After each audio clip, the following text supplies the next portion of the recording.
Olá, hoje eu vou falar de Deuteronômio 4. É muito importante termos temor a Deus, e isso não significa que precisamos ter medo dele. Devemos obedecer às suas leis, e aqui nesse capítulo vamos falar sobre o porquê devemos seguir os mandamentos e por que temê-lo. Lembre-se, antes de prosseguir nesse vídeo, faça a leitura do capítulo aí na sua casa. Esse vídeo não substitui a leitura. Queria te convidar a deixar o like, um comentário e compartilhar esse vídeo nos seus grupos de WhatsApp. Isso faz com que esse vídeo chegue a cada vez mais pessoas que queiram ler a Bíblia e têm dificuldade. Além, é claro, de fazermos o YouTube declarar o amor de Deus. A primeira parte desse capítulo aborda a exortação à obediência. Aqui entendemos um dos motivos de Deus ter criado as leis, e Moisés reforça ele no capítulo 5. Ele fala para o povo que eles deveriam obedecer e cumprir, para que os outros povos vissem a sabedoria e o discernimento deles. Isso é muito real e faz todo sentido, pois as leis de fato, se forem aplicadas em qualquer lugar, tornarão a pessoa alguém digno de respeito e admiração. Estamos falando em uma pessoa não roubar, não matar, honrar pai e mãe, etc. Mas no geral, essa primeira parte reforça o lance de que Israel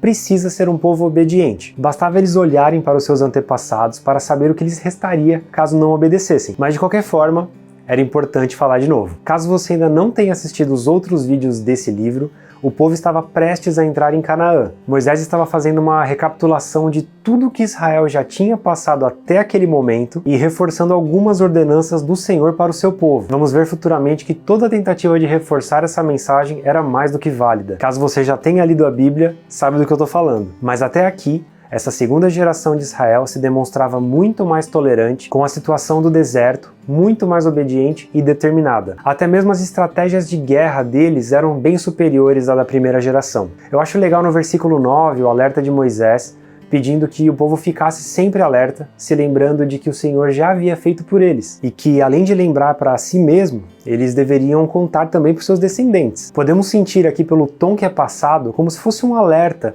para que o povo realmente tivesse medo do que poderia acontecer. Não digo o medo pelo medo, mas sim um temor pelo Senhor. Muitas pessoas olham para essa situação e apenas concluem que Deus é mau, que Ele não tem piedade, mas a situação é muito diferente disso. Deus já havia mostrado para o povo o que eles deveriam fazer para conquistar o local que Ele já tinha prometido para Israel. Mas eles murmuraram, eles meio que desprezaram a promessa de Deus. Mas essa promessa nasceu lá com Abraão, e Abraão aceitou ir atrás da promessa do pai.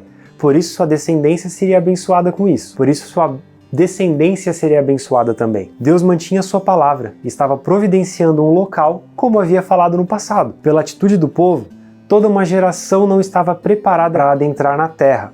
Essa segunda geração parecia muito mais, mas eles não viveram na pele dos seus pais. Então esse é o motivo da necessidade de Moisés relembrá-los e alertá-los de tudo isso novamente, para que isso gerasse um temor da parte do povo para as coisas de Deus, um temor que gera cautela, respeito e gratidão. Por isso que é muito diferente do medo de um Deus bravo. Aí temos um segundo subtítulo do capítulo que é: a idolatria é proibida. É bem autoexplicativo. Fica evidente que o povo não deveria formar nenhuma imagem para representar Deus. Embora o Senhor houvesse falado com o povo no meio do fogo em Horebe, eles não viram forma alguma ali. Então não deveriam de fato representar Deus com nenhum tipo de forma. O Senhor ainda fala que se os filhos desse povo se esquecerem desse mandamento e fizerem para si alguma imagem para adorar, etc., eles seriam rapidamente eliminados dessa terra. Ele espalharia o povo por toda a terra, mas aqui vem uma promessa linda no versículo 29. Mesmo que o povo espalhado pela terra, cultuando culturas feitas por mãos humanas, que não podem ver, nem ouvir, nem comer, nem cheirar, se de lá procurarem o Senhor, mas se procurarem de todo o coração mesmo e de toda a sua alma, então o acharão. Quando estivessem sofrendo por tudo isso que lhes aconteceria, eles voltariam para o Senhor e lhe obedeceriam. E no versículo 31 vem outra promessa linda: pois o Senhor, o seu Deus, é Deus misericordioso. Ele não os abandonará, nem os destruirá, nem se esquecerá da aliança que com juramento fez com seus antepassados. Temos então outro subtítulo: o Senhor é Deus. Aqui apenas reforça o fato de que não houve outro Deus, com D minúsculo, que falou com o povo do meio do fogo, que tirasse o seu povo do meio de outro para lhe pertencer, com provas, sinais, maravilhas e lutas, etc. Tudo isso que aconteceu foi mostrado para que soubessem que o Senhor é Deus e que não há outro além dele. Cidades de refúgio. Algumas cidades foram separadas para serem cidades de refúgio. Falamos sobre isso no capítulo 35 do livro de Números.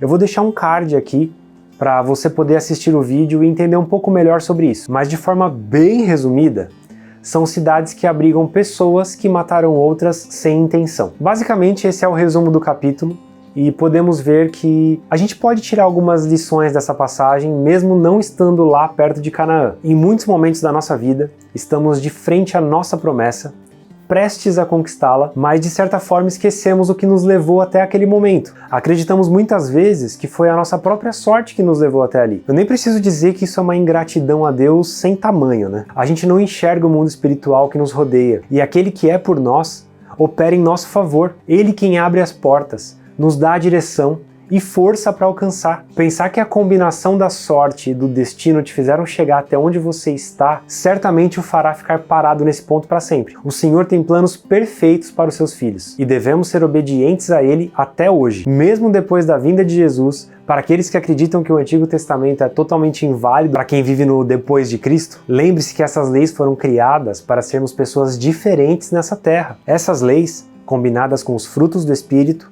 vão nos ajudar na maior parte da nossa caminhada. Sem dúvida alguma, precisaremos de alguns pit stops para o Senhor nos ajustar conforme a sua vontade. Mas avance sempre com fé em nosso Salvador. Medite em suas leis para não se tornar um religioso hipócrita, mas uma pessoa obediente e inspiradora para quem cruzar o seu caminho, mesmo que seja em meio a um deserto. E finalizamos por aqui. Não se esqueça o like, o comentário, o compartilhamento, pois isso ajuda muito a esse conteúdo chegar a cada vez mais pessoas que desejam ler a Bíblia e têm dificuldade. Além, é claro, de fazermos o YouTube declarar o amor de Deus. Nos vemos no próximo vídeo. Deus te abençoe.